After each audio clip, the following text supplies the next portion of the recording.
Happy New Year nyakwar mgajuanga na reo prario koda au chielgeno mara eni chako igani eyo makare kata kamano entari kabiri odweno mara chielga na reo prario koda au chielo dicho bende koro piny Kenya ne paro chiengno mar nyuol mar mosenindo Ogai Raila Amolo Odinga nyasi no bai kuone opogore wa miler kaka ne weche makamago bedo nyakwar mgajuanga kodwa mbaka lai enari adek au chiel nono wanti live Facebook Ramogi TV K imri SK chiel Ramogi TV Kenya mbui mar YouTube magi thundweche. It is my wish that we can preserve the party in his honor as a matter of service to our country. I have listened to every word that you have said, and as I said at Mzee's burial, it will not be me to wreck Mzee's party. Mama Aida Odinga okwayo jotelo masani taudun bura mar ODM mondo mi owuothe tuch achiel ka owacho ni mano ema nyalo medo mbi margi.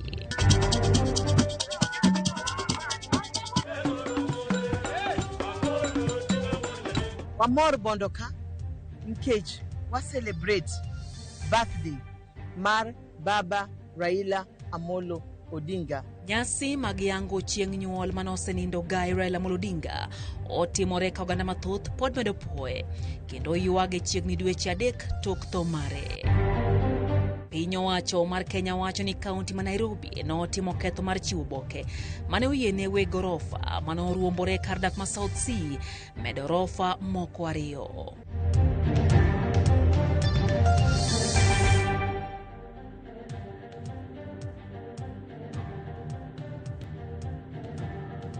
Machiegni ahinya nyakwar mgajuang chenro en ang'ich welo odiochieng'ne mar tich adek kendo hero kamana nyako Ramogi TV mar mi weche manyien kaka senyisi bethuolo mar oronwa ote magi lai kaka pile henari adek auchiel nono wanti live kacha bende he Facebook Ramogi TV K imba SK chiel gi Ramogi TV Kenya mbui mar YouTube. Ami thuolo nyakwar mgajuang mar chwalo ote mari nyalo nyiso wani into hiparo Ogai Raila Amolo Odinga eyo mane nyalo paro ni kawuono kaka na senyisi eyo makare en odiochieng'no bende ne ipare nyuol mare mano obedo tarik 7 dwe mar achiel ka bende kawuono e paro nyuol no bende do bed no ngima dekoro en odonjo igni 81 nyalo oro ote magi into ipare eyo manane. Jotelo mopogore opare yore mopogore nyakwar mgajuang kama ok opare kaka jalno mano chung ne ratiro, jalno mano chung ne adier, jalno mano ne uhuru mar pacho kae obedo makare kendo telo maduon buche modhuro kata multi party no ket etim gino mamiyo oganda duol kendo miyo oganda duol mara wacho pachgi kendo bende duond buche mopogore nyakwar mgajuang mana ma okuoma gigo mabende paro go Ogai Raila Odinga nyiswani into ipare nade. Machiegni jaloko en wetano chuka nyinga Lydia Okeo. Minod mane en Ogai mar ODM Mama Aida Odinga okwayo jotelo kod jokanyo mag duond bura mar ODM moket kwe kanyakla mar joot kendo ne olos weche duto makelo fuere duond bura no e kindgi giwegi kokwayo jotelo owekiro weche lela e kinde dialo nyasi mar nyuol mar mosenindo Raila Amolo Odinga e dalane mantie kare ne boma Nairobi. Mama Aida bende oketo ler ni onge ng'ama riembe ODM kolero ni ji duto mantie duond burano gin jokanyo kendo onge ng'ama biro golo ng'ata e duond bura mar ODM gi thuon. Cynthia Onyango neni Karen.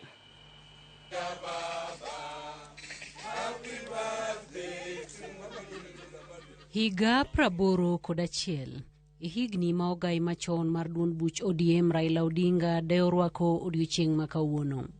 E tielo ni jotelo, osiepe kod familia duto oriwore kanyakla mar paro ng'ama ne Raila Odinga en kendo puoyo moko kuom okenge manokawo e kinde manongima.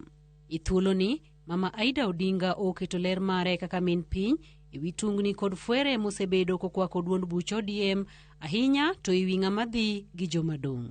To party ni nen mar party mar jokenya duto. Kendo baba nohero party no gi chunye duto. To nohero jokenya bende gi chunye duto. Omiyo an daher kwayo ni kapo nitie gimoro matin ma kamoro ok dhi maber to pari baba ne bedie do wacha ng'o. Nohero kelo ji together. Edwin Sifuna en secretary general mar party en wuod baba onge kumodhiye Ka wuon ruoth to iriembo nyithindo moko e ot. Unyalo bedo gi gwandruok to bedru piny ulos mondo ubed kaachiel. Onge ng'at miriembo, bende onge ng'at mawuok. Okwayo jotelo manomi ting' mar tayo duond buch ODM mondo ket ji duto kanyachiel kendo neni weche duto mantie makelo pogruok e paro olosi kaka joot to ok siko ka gibare wach e nyim oganda. Jotelo manoweye pati kod mantie pati biuru mondo ubed kaachiel. Uwuo mokwongo kapok ukiro wach oko nikech weche dwa kirore oko mang'eny ahinya. Mondo kik wabed kaka jomoko ma onge mwelekeo. Mwelekeo nosenyiso en ubed piny uwacho wachu, kusewacho wachu tuwuo gi duol achiel gi jatendu mawacho wachno kaka uwinjuru.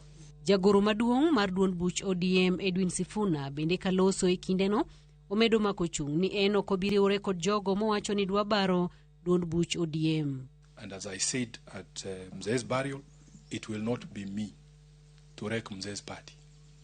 It will not be Sifuna. I made that promise to Mzee, and I want to repeat it here. The advice that you've given, Mama, I want to tell you, there is no one in ODM. It doesn't matter how many times, how badly you've insulted me. There is no one in ODM I will not sit down with. I want to give you that assurance. You have asked us to sit and talk.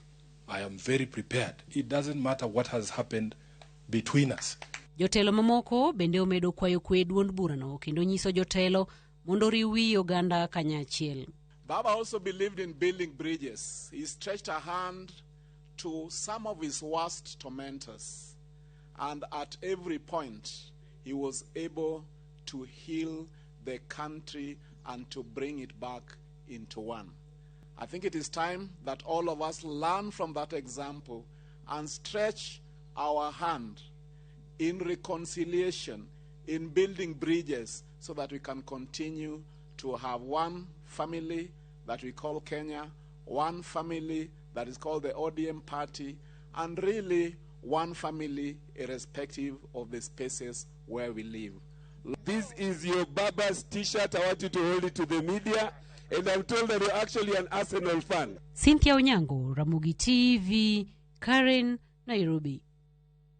Mama Aida Odinga goero kamana ahinya ne jo-Kenya duto ma owacho ni no omiyo anyuola margi yote kinde maneko kar yweyo mare maogik manosendo Raila Amolo Odinga. Olose pare ma Karen, Nairobi, kama owacho ni oganda anyato makaluo nochiwo negi luor makende kinde no mana gintiere kod kuyo ahinya kama kaka noloso. Agoero kamano maduong' ni ji duto mobiro manokonyowa mondo wakaw baba e yo maber. Agoero kamano ni jatend piny, His Excellency Dr. William Samoei Ruto. Agoero kamano ni jatelo machon, ma en Uhuru Kenyatta, gi sirkal mangima kuom konyowa tero baba e yo maber. Agoero kamano jo Kenya, to agoero kamano kabisa ni joluo nikech girito wa maber, giywago wa maber. Agoyo kamano, adwoko erokamano maduong', erokamano. Law marwa nyakorom gajwang' ni Nyasaye omed jiwo familia kendo erokamano maduong' ahinya ne jogo mabende mosebedo ka nochiwo jip makende ne familia no. Karodo konik mare notimore chiegni dweche 3 mokalo. Moko kuom jopiny kod johera mag maneno gai Raila Amolo Odinga nochope paro wuon mare makang'o ka Jaramogi mar dhialo odiochieng' nyuol mare mar higni 81 kagiwacho ni mano en achiel kuom yore mag nyime gi ling'any ma jatelo no manoweyo historia maduong' e paw siasa. Kaka Steve Biko lero, moko kuom jopiny manoyore nyasi no nokwayo kuku mar ODM mondo many yore mag tieko mutni ma sani nenre e kind jotelo e duond burano.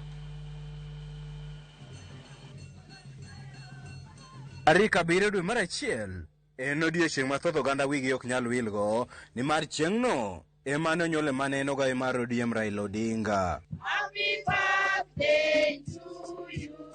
Kata dok ni jatelo nowito ngimane dwe mar 10 higa mokalo kendo ik mare timore e thuolo mar ndalo 7. Moko kuom johera mage, josiasa kod jopiny nomolo kang'o ka Jaramogi odiochieng' ma kawuono mar hingo odiochieng' nyuol jatelono mar higa 81. Wamor bondo ka nikech wa celebrate birthday mar Baba Raila Amolo Odinga CGH. Wa celebrate kwa ngeni wan gilit nikech nyocho wewa, lakini wangen kawuono spirit mar jakom nika bondo ka kamoninde. Egini wabiro kaka jobondo gosiepe Raila mwa pinje duto wan ka. Jaramogi Oginga Odinga kod joge te nyithinde te emomiyo Kenya nitie kama Kenya nitieni. Emomiyo wan gi peace. Gise sacrifice nwa, gikelo nwa devolution, gikelo nwa wuoyo makata koro sani ji wuoye media kata ji wachango. To wang'eyo malongo ni baba kano tho pod wamon ji mon mopogre opogre. E kinde no ne gipuoyo kit telo mane Odinga onyiso piny Kenya kuom thuolo mar riya gino magi wachni nyaka dhi nyime. A man whose words of wisdom inspires many. A man whose very life is a legacy to us. A man whose leadership has changed the landscape of this country. A man who was just, truthful, accommodative, loving, honest. Machielo ne gikwedo mutni masani koro neno e duond bura mar ODM ka giwacho ni duond burano onge kod fuk mora mora ni mar ongirore e bwo ogai margi manyien Dr. Oburu Oginga. Tungni muneno matindo gieki ok gin ni gimoro tie malich ahinya. Ena ni nyithindo pod mon mopogre, moro pod dwaro space. To wang'eyo ni ODM pod nitiere imara. Wantiere gi baba manowewa e lwete, ma baba nyowewa lwete, ma en Dr. Oburu Odinga. Ka ot niga gi weche matindo mana kaka ute wa wan gi nyithindo. Magi mana auka makalo, tang'eyo ni odwa ni en ot mochung', en ot ma onge gima biro yiengo. Jopiny go bende nokwedo jogo mago anyuola mar Joka Odinga e mbui ka gikwayogi mondo gikonji e kuyo kanyakla. Twakwayo jobondo duto gi jopiny duto gibed gi mor kende, lakini gilem nyaka familia mar Jaramogi Oginga Odinga. Gilem ni Mama Ida masani en Chiliel. Gilem ni ji duto masani wito gik maricho richo kuom familia ni. E kinde no jongolo mosebedo kamoro oganda e liend Odinga nosingo mar dhi nyime gi goyo orutu nyaka chieng' moro liend Odinga duon ni mar mano en achiel kuom yore mag yogo jatelo mar andiga. Asebedo ka koro nyaka ne baba to katimo entertainment wa mwatimo warwako welo mopogore opogore. Kendo odiochieng' ma kawuono nwatimo birthday ma baba, wendwa manyalo biro, oganda manyalo biro, kendo washerekea maber ma waparo ni kama baba nitie en bendo donko mor. Koro kane wabiro kar kaendi to ne wabiro mondo wa revive our cultural heritage music mana molo hero. Amno ne ja culture. Ora ne ja culture. To mang'eny adwoko ni mana Mama Ida Mos makende kaka nyaluo manyako majasinani mosebedo ka owito chuore to pod otegna tega. To wamedo mondo wabwa tege kendo wabuk tiende kabisa. Mar ariyo, culture is money. Agwambo no ero culture. Agwambo no ero traditional. Agwambo no ero gimora mora. Culture is money. Culture is unity. Todoko ni endalo mohe ujumbe 12 nyaka mane en ogai mar ODM Raila Amolo Odinga kowe ka yweyo mare mogik odiochieng' ma kawuono oganda moting'o wede anyuola kod johera mage nochopo kang'o ka Jaramogi mar dhialo nyuol mar Odinga ka gihingo higni 81 mar jatelono. Kwayo margi maduong' en achiel mar oganda luo kod duond burano ero mar ODM. Steve Biko, Ramogi TV, Siaya. Kamano bende nyakorom gajwang' ote mag rapar ogai Raila Amolo Odinga mosenindo bende no pong'o mbui. Kamano bende no aluwo moko kuomgi koting'o koda mag jotelo mopogore opogore mar nyisi to ne giwacho ang'o pachgi ne mane kotenre gi kaka giparo ogai Raila Odinga mano onindo kendo noweyo pacho kae chiegni dweche 3 mokadho nyakorom gajwang'. Jatend piny Kenya William Ruto nowacho ni kawuono en tarik 7 waparo chieng' nyuol mar 81 mar Right Honorable Raila Amolo Odinga, jal mane ohero piny Kenya kendo ne onyiso chir, chiwruok kod hera ma onge giko ne piny Kenya. Kawuono jatend piny Kenya William Ruto bende owacho kanyo ni baba ne opuonjowa kinde duto ne piny Kenya nyaka ket mbele ne dwaro marwa wawegi. Nowacho ni onge gino maduong' maloyo kwe kendo onge loch mora mora mane duong' moloyo kwe mano mar piny Kenya. Mawagi ne otego mano ora gi jatend piny Nyakorom Gajwang' ka bende odhi mbele kowacho ni en kod geno kinde duto ni ndalo mabiro biro bedo maber ne oganda jo Kenya. Ne oyiero kwe ndalo duto to ok tulo. Ne oyiero achiel mar oganda to ok pogruok. Ne oyiero geno to ok wito geno.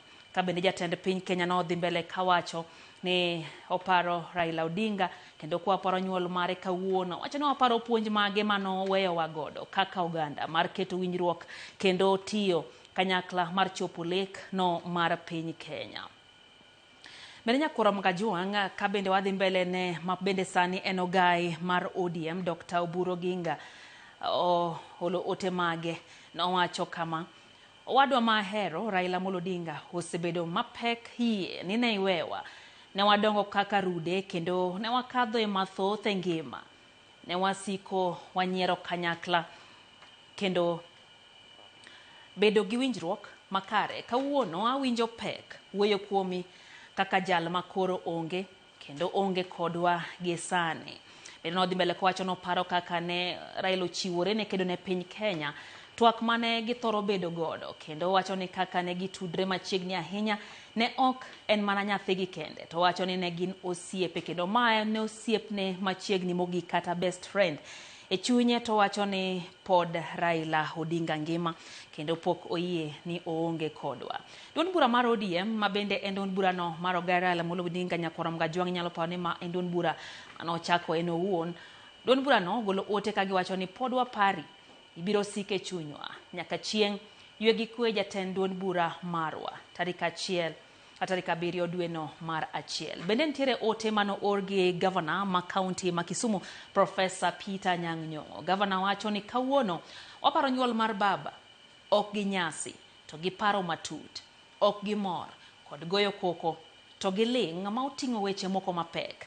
Adier ne wayudo lal. Raila Odinga ne ok en mana jasiasa e pacho ka kende, to ne en jatelo mahumbe ne olak nyaka e Afrika mangima. Professor Peter Anyang' Nyong'o ne odhi mbele kawacho ni Odinga ne oyango ni Uhuru ok ne yud e yo mayot, nyaka ne kedne, nyaka rite kendo nyaka tieng' ka tieng' nyaka ne nyis chung' motegno mar chung'ne. Ne ochung' ne ratiro kod adier. Mano bende kaka ne otayo duond bura no mar ODM. Bende ntiere ote mano ora gi jagoro mar ODM Edwin Sifuna. Edwin Sifuna wacho ni nyaka ne iwewa chiegni dweche 3 mokadho. Thothwa pok onyalo kadho lal mari kaluwore gi gima ne in e ngimawa. Adier ok wabi weyo ywak. Kawuono waparo nyuolni, kawuono waparo kitelo mane inyiso kaka ogai marwa e duond bura mar ODM. Higni 80 mane dak gode piny ka gin ranyisi mar chir, chiwruok kod bedo kod yie ne Uhuru mar piny kod ratiro mar oganda. Bende Sifuna omedo ni nyaka ne iwewa waseneno ka moko kuom gigo mane ichung' ne gi motegno iwito kucha cha. Nyakorom Gajwang' mano kanyo en moko kuom otego mane waluomo e mbui kotenre kod rapar mar maneno gai mar ODM Raila Amolo Odinga, kendo waduto wamedo ko Nyasaye umed keto chunye kamokwe. Ayanto Nyasaye umed jiwo mama Aida Odinga kachiel gi familia, kachiel gi Dr. Oburu Odinga bende Nyakorom Gajwang'. Kwa dhi mbele gi weche manyien mag ng'ich welo en ni kweth makwedo piny owacho mar Kenya koro wacho ni gin kod kiawa gi duol matawo yiero pacho ka IEBC. Negilose liend wuon jaod bura ma Kipiriri Wanjiku Muhia e gwenge ma Nyandarua. Josiasa go kamoting'o Rigathi Gachagua, Kalonzo Musyoka, Justin Muturi to kod Eugene Wamalwa nowacho ni IEBC chano gajo yiero mar 2027 kendo duoko jatend piny Kenya William Ruto e apisi. Bende gimedo ni chich margi wuok koda kaka IEBC notawo yiero madundo manotim higa mokalo. Americans are following their best national interest. Pesa zao ziliibiwa kutoka Marekani zikaletwa Kenya. They are following those people. Wakifuata sio Rigiji, si Kalonzo, si JB. We want to assure Somalis and every other Kenyan who are not criminals, that we are together. Mimi nimeongea juzi ya kwamba iko mall iko Isili ambaye ndio inatumika kuleta mchele kuangamiza wakulima Mwea. Nimeona wajumbe wamekutana kusema ati mimi nimeingilia hiyo mall. Mimi sikutaja jina yake, sikuwa naijua, wenyewe ndio wanataja. Sikujua mwenyewe, wenyewe ndio wanataja. Sikujua ametoka jamii gani, wenyewe ndio wanataja. The guilty are afraid. Sisi hatuna shida na jamii ya Wasomali. Mtu mmoja akiiba, the community of Somali is innocent. Lakini vile vile lazima mjue ya kwamba sisi kushinda lazima tuwe na IEBC, lazima tuwe na referee aliye sawa. Juzi tumekuwa na by elections na tumepata ya kwamba the new team ya IEBC walikuwa na mtihani kidogo, uchaguzi mdogo pale Malava, uchaguzi mdogo kule Mbere, and they failed miserably. Dakika enapar kodaboro nyakorom gajuang bang sachina midhiambo chendo enangi chwelo. Erokamana hinya kuom ketera Mogitivi na singo kamoko kuom otemagu. Mark Omondi wachoni happy birthday baba. We have missed you so much. Wachoni may your soul rest in eternal peace. Wachoni chunyoni ndikamo kwe. Meri onditi ntiere karabok dala wachoni weche gichopone yo makare. Sadam Makakuogo wachoni entiere kodwa kuwuok Kochialuaho. Wachono paro mosendo Raila Amolo Odinga kod weche mathoth. Namba 1 wachoni no chung ne ratiro mar oganda. Namba 2 ne ok ochul kuoro. Namba 3 ne en wuon demokrasia. Kendo wachoni namba 4 ne en wuon jiduto. Odhiambo Derrick ntiere Kombewa wachoni en bende entiere kodwa chenro. Okal Stevo wachoni entie Sindo. Wachoni pogruok mantiere duond bura mar ODM monego jotelo giwegi obed piny kendo giwuo gigomba kanyakla. Wachoni Riambo Sifuna broma na kelo fuok maduong' kendo pogruok e duond bura mar ODM. George Orodi wachoni moko ntie erokamana hinya wacho kanyo pache kutendre kod mokuom jotelo duond burano. Collins Otieno wachoni entiere gi minode Kisumu County gimor gi Mogitivi kaito Bishop Omondi Otiche wachoni entie Gema gi jaode gimora hinya gi Mogitivi. Raila Amolo Odinga chunye omedi yweyo kama okue. Bende Achieng Florence wachoni tich ng'ato noluwe, tich ng'ato biro luwe. Adier ticha Raila Amolo Odinga oluwe kendo rapar mare pod nyiso huma mare kendo teko manoketo en oganda jo Kenya obedo kod uhuru, obedo kod kwe, obedo kod duond buche mopogore kendo thuolo mar goyo siasa eyo ma owinjore. Oyo motinya kona mga juang chendo enangi chwelo med chwalo ote magi wado kod mathoth kikidhi mabor.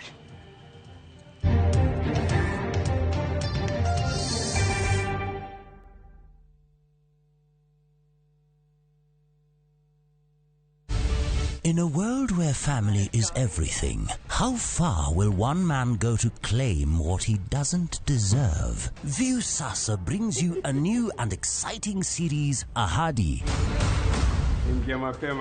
After years of lies, Hans, and often returns home, but the truth he's hiding could destroy everything. Nataka ripoti ya Hans pamoja na mkewe. Will he inherit the riches or face a bitter reality? Anatokea mtu pasipojulikana, anakabidhiwa hiyo ofisi. Huu sio usia babangu. Visit viusasa.com today and enjoy exclusive dramas.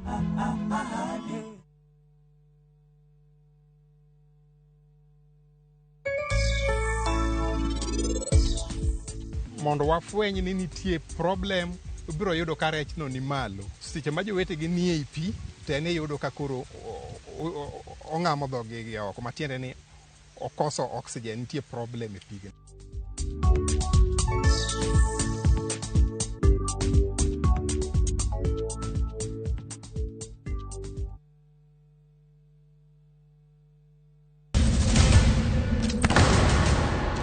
Duto teka unusie gi wachno. To ano ka bibet ka ikinyuome. To kate arus mare ano ka bibiro.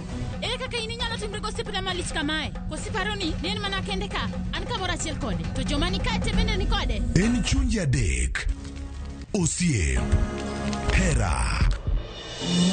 Koda timbe andhoga makelo chwanyruok. Koro onge kaka arus ni nyalo timre. Maye yawa. Ikrine wuodh Parineti. Sigana manyiso kaka inyalo tem paro kod lek ma ng'ato nigo. Kendo yiero nyalo loko gik moko duto. Parineti. Wuok tich nyaka ngeso, saa 2:15 otieno. Manera Mogitivi.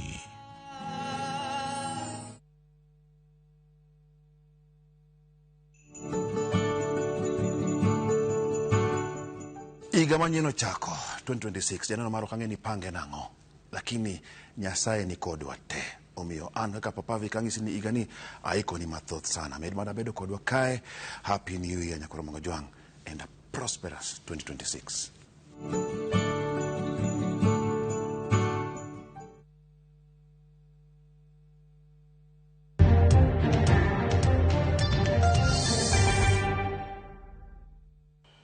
Machiegni kendo Nyakoromo Gajwang chenro en ang'ich welo wadhi mbele gi weche manyien.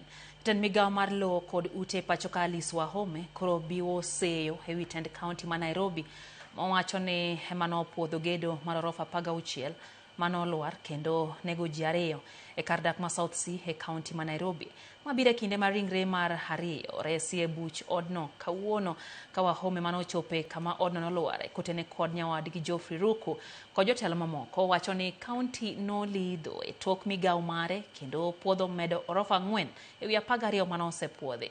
Kamano bende sirikal osingo timo nonro matut kendo donjo ne achudhe ma ibiro yud kod ketho momiyo odno lwar. Last maybe nail, put the last nail on the, what do you call it, coffin, because they approved 4 other floors when the building is being completed. That's not how we work. And those approval by counties, they may want to defend them, but that is an area that we shall tell the public what happened. So therefore, there are people who will have to carry the responsibility and the burden of punishment. Ndio wawe tu kama wawe pia funzo. Obila e kaunti ma Homa Bay dhi nyime gi nono nek ma koch mar japuonjre manyako manotimo piny mar grade 9 manyoyo di ka onegi kendo ringre ojwang' e bungu e gweng' ma Chamakoa Kasgunga e kar chung' od bura ma Suba North. Aka ripota maro e kaunti ma Homa Bay Ali Beach lerono familia mar japuonjre no ywak ewi kit nek ma koch manotimne kendo koro gidwa ni obila omaka chije ma itudo gi nek mar nyakono. Rumbi mar lit gi kuyo okwako dala gi japuonjre Fedona Wuoro Chieng' mane otimo penj mar grade 9 e skul primar ma Wanga e Kasgunga Suba North bang' kane onege kod nek moro magalagala odiochieng' alanga kane owuok odhi rego e chiro ma Kirindo. Min japuonjre no Mary Ochieng' wacho ni nyathino ne owuok kadhi rego Jumapil kar saa 5 mar okinyi. Kata kamano ne ok oduogo pacho, gino manomiyo gibedo kod chich kendo chako luwo ndache senta ma Kirindo kama ne odhi rege. Nawe dala kako loso oduma mondo dhi oregi, an bende nadhi kowadwa moro no nditi. Aduogo odhiambo gimoro saa 11:30 tayudo ka ripode onge ni noseduogo, nodhi rego gimoro saa 5 mar okinyi. To ka duogo ayudo jowadgi manodong' dala ka, to kona ni owadgi mane gidhigo mane giwuogo ka gidhigo Kirindo, owadgi notelo mbele ne ten nodong' chien. Koro owadgi no kadhi Kirindo duogo, to duogo yudo koduma opukre e ali moro kanyo. Koro owadgi no koyudo gigi to biro go dala. Koseduogo go dala kae ma koro gichako fwenyo go ni nyathigi no onge nikech nowuok nodhi rego to yudo koduma opukore ma yudo fuko ne gi filota gi gima no otwe e pesa, tamba mano otwe e pesa.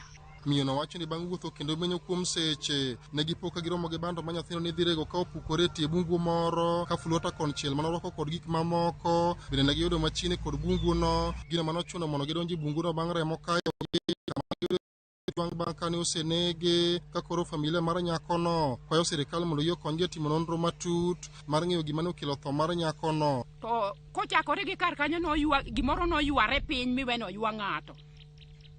Koro kar kanye wachich go ni bin kane ng'ato timone gima rach to en ema oywaye kanyo no. Koro wachako manyo gi kanyo gi kama ni gimoro oywaye no. Menyo nyaka seche mang'eny ma kogiko odhiambo otieno saa 5 ne pod wamenyo. Koro otieno saa 5 ema wadhi wayude godo. An mana chiliel ma chwore nosetho nene ma nyithindo ge manya dongo. Koro ka sirikal nyalo konya to gikonya mondo ayud ratich nyathina no mondo oyudre. MCA ma Kasgunga Wuod Nura Odongo mane otimo limbe e dalano ne okwedo nek makamano kane okone tendo bila sub county ma Mbeta mondo tim nonro mapiyo mar mako jogo eko matudo konek makochno. Tim motimore ni kabisa ni otim moko ningo timre nyocho timore Waundo kendo koro ochako timore ka. Wadwaro ni mondo jo sirikal odhi mapiyo piyo the ADCI, the NIS, and even the uniformed police. Mondo wa yod ngamo timugini, mondo diriyo ngere, mondo wang'egi momiyo timo gini. Jalup Commissioner Sub County Mambita Peter Mutiso okono bila ma okwach kisane koro kaso nonro margi mar mako jogo mano nego nyathi manyako no ka okoni kitnek makamano nyaka koro gitieki alwora no kendo jiwo jopiny mane kon maling'ling mondo chiwnegi mar konyogi e timo nonro. The pattern is so disconcerting because just recent, late last year we had got incident at Kamsama. Similarly, well, a young primary school kid was also murdered in similar circumstances. And earlier in the year of 2024, there were two incidences at Rusinga where two female persons were found murdered, and also similar instances. Any information that could lead to the arrest of the culprits should be volunteered as soon as possible. Alia Beach, Ramogi TV, Homa Bay. Jatend piny Kenya William Ruto nobago romo mar twak ewi okenge makedo gi kuong kod yedhe ma ok opuodhi. Romo mano obage kar jot ma jatend piny e boma ma Nairobi. Romo no ne geto kedo gi medruok tiyo gi yedhe go e pacho kae. Gino moserocho ngima oganda mathoth. Jatend piny koro oyango pek ma yedhe go osekelo thurka kowacho ni ma osebedo hinga e dongruok mar piny Kenya hiro chumi. Bende ogolo paro mar chugo chike matawa uso yedhe go kaachiel gi siro kenge ma thiro tiyo gi yedhe go. Romo no noyore gi jatend migawo mar Rita Kipchumba Murkomen, jagore migawo no Dr. Raymond Omolo, ogai mar obila Douglas Kanja, jatend DCI Mohamed Amin, jakom mar Nakada Stephen Merori e kind jotelo mamoko mayami gi piny mopogore opogore.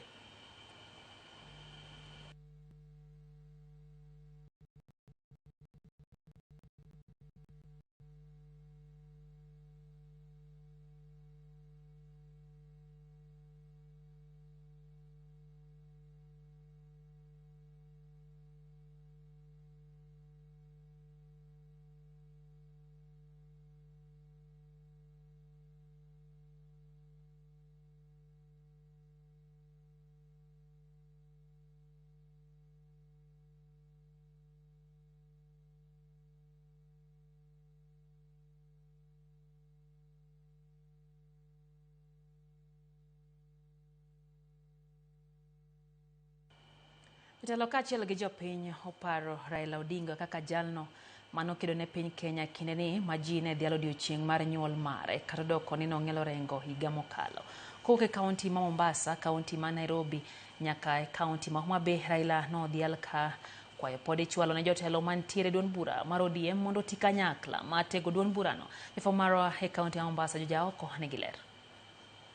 Si mar hingo odiochieng' nyuol mar mosenindo migosi Raila Odinga, nyasi mane obagi Kikambala e kaunti ma Kilifi ma bende noyuorie gi jotelo mopogore kaachiel kod jokanyo mag duond buch ODM. E nyasi no, gavana mar kaunti ma Mombasa Abdulswamad Sharif Nasir e kind jotelo mamoko ne joramo ni gibiro tayo lek mar mosenindo Raila Odinga mokoni en mar wuotho kanyakla kendo tiyo gi duond buche mamoko. Baba alitufunza ya kwa kaeni na wenzenu muweke mikataba, code, azimio, NASA, yote tulifunzwa na baba. Mimi nawauliza hapa wapwani wenzangu, kwa kauli ya baba, nawauliza hapa wapwani wenzangu, kwa kauli ya baba, Hassan Ali Joho si anatosha mwaka 2032?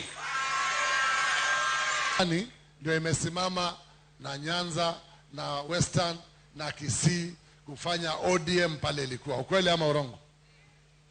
Kwa hivyo hakuna kutishana.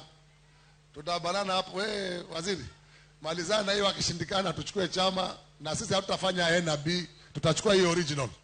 Hatutakuwa kama ile ya Kalonzo ya nusu nusu. Sisi hatukuwa wafuasi tu wa Raila Odinga. Sisi tulikuwa washirika muhimu wa Raila Amolo Odinga. Sisi tulikuwa washirika muhimu sana. Na niliwaambia watu ambao hawajui, ukifata sera na siasa ya Raila Amolo Odinga, alikuwa na marafiki na washirika na wafuasi hasa katika jimbo la Pwani chini mashinani. Kata kamano, negiramo magiumo gi piny ok giikore mar tiyo gi kweth makwedo piny owacho, kabinde giseyo moko kuom jotelo magituo ni chal ni jowuok oko mar kelo pogruok e duond buch ODM. Ikiwa chama cha ODM hakitapewa Ali Hassan Joho, sisi wa Coast, we have to champion another political pathway. Na hatutaogopa hali vile ilivyo sasa hivi kwa kauli ya baba.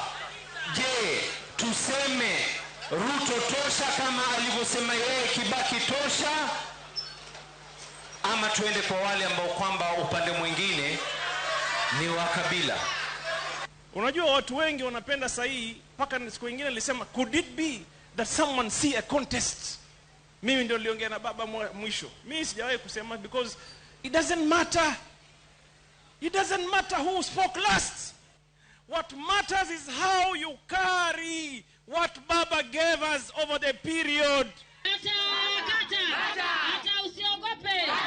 Nyasi maket kod mano ni bende obagi e gweng' ma Fedha e kaunti ma Nairobi, kuma riwruog mine manie duond buch ODM ne joramo ni giikore mar tiyo kanyakla kendo neno ni gimedo tego duond burano.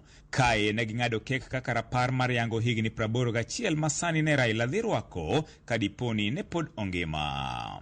Piraboro en mutieke piny ka, achiel en malo, to wawacho ni wan kaka ODM wahero baba, to kendo baba oweyonwa party miluongo ni ODM, to party no baba kata itho, lakini party ni to warito piny ka. Aheri ahinya kata idhi kamano to pod wan kodi, to wan e chama mar ODM mani wenwa ok bi kethore, wan kaka wa mama mar Shinani wantie, to min piny mama wa ma number 1 pod ntie, ok wani atima nikech mama u kapok otho, dong pod untie. To e kaunti ma Homa Bay, jaod bura mar kaunti no Laktar Joyce Osogo Bensuda ne onyiso jotelo momako lemo mopogore e duond buch ODM mondo mi omakre kanyakla kendo giwuo gi duol achiel kaka yor chiwo luor ne mosenindo Raila Odinga. As ODM party, I'm one of the members in ODM, and I want to encourage the ODM fraternity in the spirit of Baba and his good values and principles of Orange Democratic Movement. We must remain strong and united. And this I'm reminding you on the 81st birthday of His Right Honorable Raila Amolo Odinga. George Aoko, Ramogi TV. Mokwom jo ohala e kar timo ohala ma Luthuli e boma ma Nairobi ywago lal tok mach nyomuoch nyoro kendo wang'o kuonde gi mag ohala kod mwandugi. Kaluwore gi sub county commander ma Nairobi, onge jal mora mora mosefweny no wito ngimane masirano, kendo gitimo nonro margi mar fweny adier kata gino mane okelo muoch majno. Josim mach ma okonyo sim majno bende oywago kido mano olos godo kar ohala no. Wirani en gi kamoro achiel mar donjo kod wuok, chal mano omiyo gi tich matek e siyo majno, kaluwore bende ni nochako muoch tieng' mar 2 tok sime e okang' mokwongo.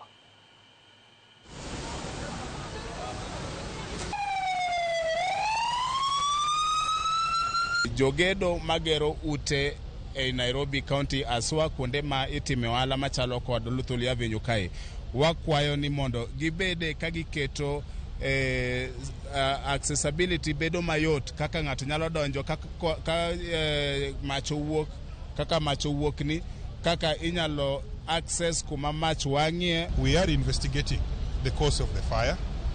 We have received information about it. We are yet to verify. That is a process we must undertake. The stalls within the first floor are compartmentalized. They are compartmentalized by sheets of metal, and this one is becoming a challenge to get through. The smoke was contained in one area because of that tunnel. No other exit. That was the first challenge. But all in all, we made it and we extinguished the whole fire, the whole floor. But now, around 3 in the morning, it reignited again. There was a challenge with 2 shops. One shop was having clothing, and the other one had electronics, especially these batteries. So the smoke was very, very intense. Tan migao mathieth Eden Duale o nyono pinyni hok obichwoyo koke gurimiti Mike Kindi kod jochiw thieth ma clinical officers mar ni ten jochiw thieth go pok obedo jo adier hewi kwan jochiw thieth manokawo pachgi. Duale wacho ni winjruok makamano nyiso jochiw thieth 150 kata obedo ni nitiere moko 7,000 matiyo e counties kod mago matiyo kuonde mamoko. Efinya Kedi nitiere kod ler. E odiochieng' mar 16 mar ng'anyo margi, jochiw thieth ma e bwo mabul mar clinical officers nochako wuok oko kendo chopo e ndara ma medo sundo piny owacho kod ten migao mar thieth mondo chuo kogno e winjruok mane gibedo godo. Kaluwore gi tend clinical officers, piny owacho kosebedo kamiyo pek dwachgi kendo gibiro dhi nyime gi ng'anyo margi nyaka kanyo machop dwachgi. As we always say, our most comfortable place to be ni pale tumeketi tunaona mgonjwa wetu, tunatumia ujuzi wetu kuhakikisha ya kwamba wagonjwa wetu wanapata nafuu. Lakini wakati tunaletwa hapa, wakati tunafanywa kila wakati tunaandamana na tunakaa nyumbani, hata sisi wenyewe inatuadhiri kwa kiafya ya akili. Korka kore, jatend migao mar thieth pachoka Aden Duale owuok oko mager kokwedo keto e tim winjruogno kendo wacho ni ok obi chwoyo koke kata keto sei mare. Ma kaluwore ni winjruogno nokawe pach jochiw thieth maromo 150 kata obedo ni nitie moko ma hawa 10,000 matie counties kod ute thieth mamoko. The CBA that I am to sign, which is ready, is a CBA of clinicians working at the Ministry of Health. And there are only 150. In the counties, we have got over 7,000 clinicians working in the 47 counties. In our referral hospitals, we have over 410. In total in our country, we have 33,000 clinicians. When they were negotiating, they only negotiated for 150. So even the law, I mean, it's going to be very discriminative. If I sign for 150, and even the 410 in my referrals,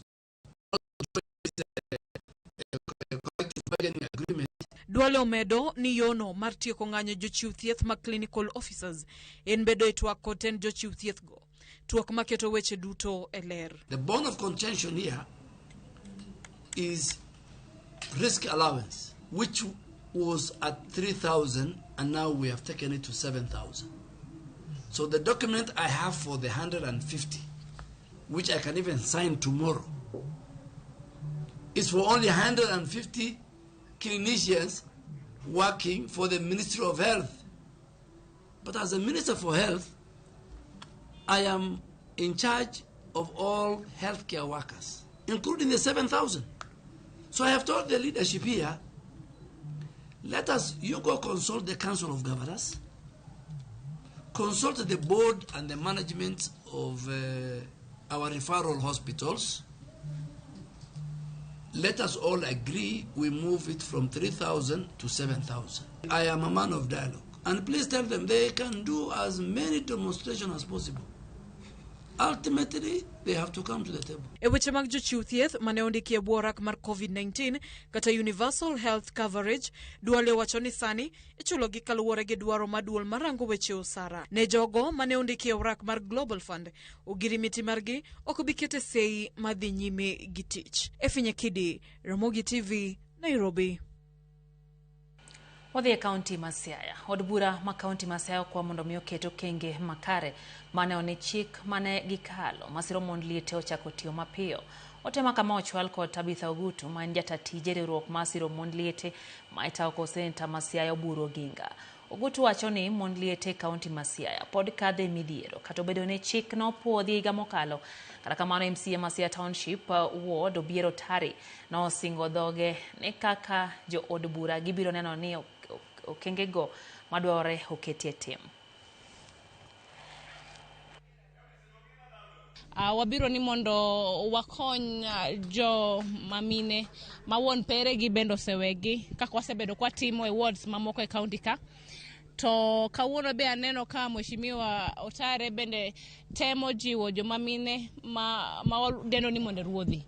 ni nitie bill moro be mantiere county assembly masea kacha ni wateme uru matek mondo bill ni ochak tiyo gi policies mondo miye teko mondo chi ruoth ochak neno faida ne nikech gini dhi konyo mondo ruodhi duto masiaya tadana wach mondo ruodhi ne chi ruoth kik bed mana no bet ni kwecho kwa mi matin kama tibende tim mari watiatia matek. The videos osebedo neglected nyaka nene, lakini the empowerment makoro gitimo sani ni kata mwatimo ni gima biro miyo koro videos ma masaya biro bedo ka gibe gingen gibe kare gibiro recognize i system ma sirkal. Koro aduoko ngero kamano kendo namora wachako gokinyi kendo angen pod wabiro dhi kwa tegre mondo mi wanen gigo chopi wange kadwarre. Gibilimo wakawuono kendo gikelonwa pesa mar table banking. Osebedo mapek kuomwa kaka mond liete nikech in midwane many kaka nyithindo chiemo, in midwan mondo imany kaka nyithindo somo. Koro wamor nikech bil manyocha okalni koro wachako neno nyakne nikech wayudo pesa ma koro wadhi timo go table banking. Obila e kaunti ma Homa Bay osechako timo nonro ewi kuo mane otim e apise ariyo mag sirkal mantie log tich ma tesendo obila e sub county ma Mbita mane jomaundu okwale masinde mag computers adek. Jomaundu nomonjo motor apise jatend obila mag okwach kich e sub county ma Mbita Otieno Manyoro manyogi kwalo e computer achiel kendo turo apisa mokiewo kode ma jatend Jomin Buche e doho DPP kamane gikwale masinde ariyo mag computer. Kalore gi report mar obila, jonjorego nomonjo apisego Otieno kamane gituro e dhoudi ariyogo ka gitiyo gi chuma kendo kwale mwandugo matimore kar obedo ni apisego irito kuom seche 24 gi obila. Gisani apisa 4 mag obila manyorito apisego e kinde kuono idayo dhoggi.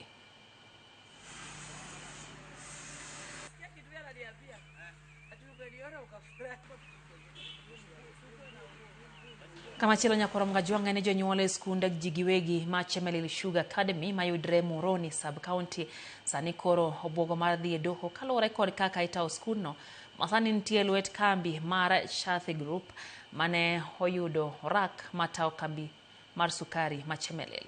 Jonyuol go wacho ni ok gimor kata matin kaka jaket mwandu no tao skundno kendo gidwaro mondo mi doho e mothig gini mar buche magisegoyo kod joket mwandu go kosenyuolo lemo mora mora. Giwacho ni tend kambi manyien no yande ochungo jopuonj kod jotich ma Chemelil Academy tich kanyaka sane jogo moseduok e tich omiyo rak manyap e yor chudo. Gimeno ni Chemelil Academy en achiel kuom skunde matimo maber e pinje alwora ma Nyanza kendo ok gibiye mondo mitae marach. So the resolution today is we're going to court tomorrow, basically to have the courts interpret for us what it means for them to have their list. Does their list include the school? Does the list end at the Sugar Company Limited? Because once we have that done and identified, then we'll identify a way forward. So we're asking all our parents out there that tomorrow we will communicate to you when schools is opening, which is in this week or early next week, but the schools will open. But we're also following up on legal issues just to be able to have this resolved once and for all. My child is at home. Instead of my child being in school, I'm the one who is in school. It's really disheartening because basically I've left my things. My work hours, no one is paying for it. Coming to address something that I think the management ought to have addressed long time ago. The children have been well in school. My son is in Form 4 right now. We've been here since Form 1. Nothing has ever interfered with their stay in school. So it is only the time that the list was granted to Kibos Sugar that all these problems started. Wakoyo machielo nyakoro mgajwang' e chendo ni mar ang'ichwelo. Neno ote mano mar Felix Okungu. Okungu wacho ni jowi oye gi agwambo pok waneno machal kode nigi kwe nyaka orade paradiso. Kaeto Denzel Obi wacho ni podlit nwandi ni baba onge to kwachak wanene wacho ni manen wach malit ahinya ne chunygi. Eli Odhiambo wacho ni baba ne ng'ama jaratiro e pinywa mar Kenya kakoro jo ODM obed mana mose ka bende baba bro bedo mamor e polo. Bida eno kanyo ote mano moor kai gi William Aboja Suba jamagunga Kolwese. Wacho kacha ni pod waparo baba gi timne kaka no jatelo makare chapni madhi mbele ODM to romowa. Wacho ni en chapni moromo ito ganda weru babo ywe gi kwe mano engineer William. Eno Masika wuok Nairobi wacho no moso wuon gi Bernard Ngala wacho ni weche gi chopo ne geyo makare gin bende kaeto wacho kanyo ni Nyasaye omeda gi ndalo e bwo chieng'. Behaeno Martin Ochieng' kawuok Rwea. Martin wacho ni entiere kodwa e chenro, wacho ni Raila Amolo Odinga meda yueyo kama okwe. Owe matenya kola mojo ng'anyi sinu podwa duo kod mathoth hanya to mago mag tuke omiyo kikidhi mabor ma en ang'ich welo.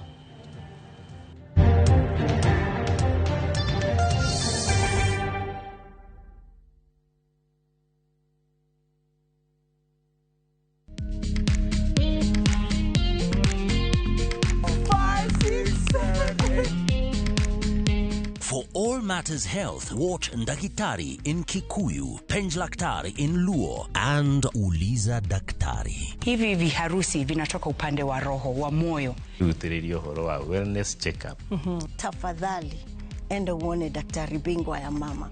To milk ni emokano nafasi. Get more episodes of these informative shows on View Sasa.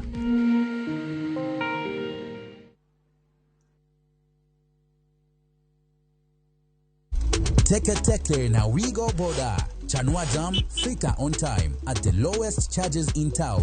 Va helmet and ride in style. Ni safi, ni safe, na ni easy kwa mfuko yako. Wigo, your trusted ride. Download the app now. Ama SMS Wigo to 20425. You'll fike right on time. Wigo, your trusted ride.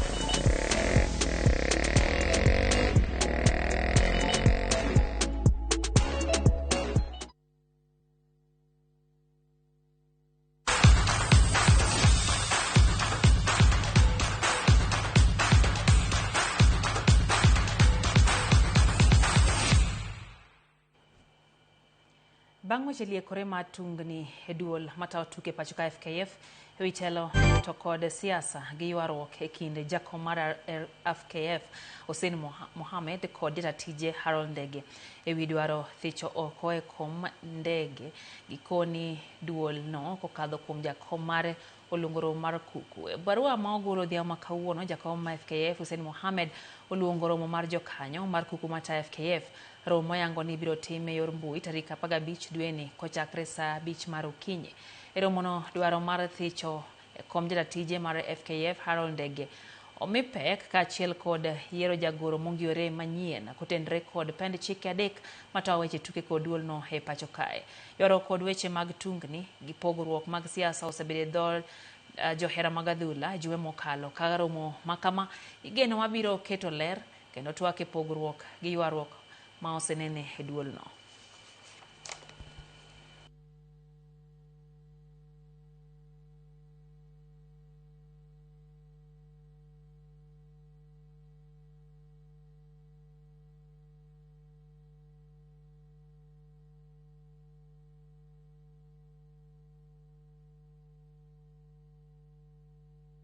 E tuke mag adhula lig maduong' e pachoka, klab mar FC Leopards oidho kendo nyaka thuolo mokwongo e chung' mar timbe tok lo klab mar Nairobi United gonde 2-0.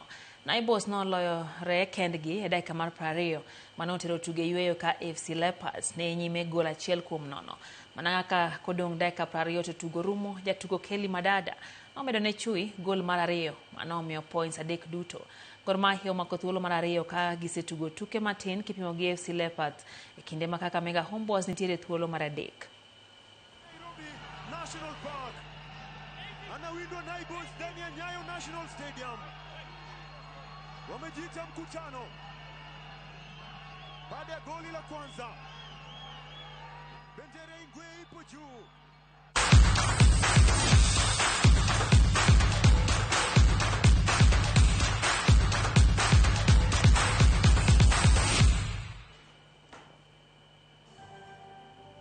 Ikanye motieke chenro mar ang'ich welo warom kendo kogi kanyo saa 3 chenro mar oimore wasipil jalo ko Wilson Ochuka nyinga Lydia Okeyo. Rituma sana.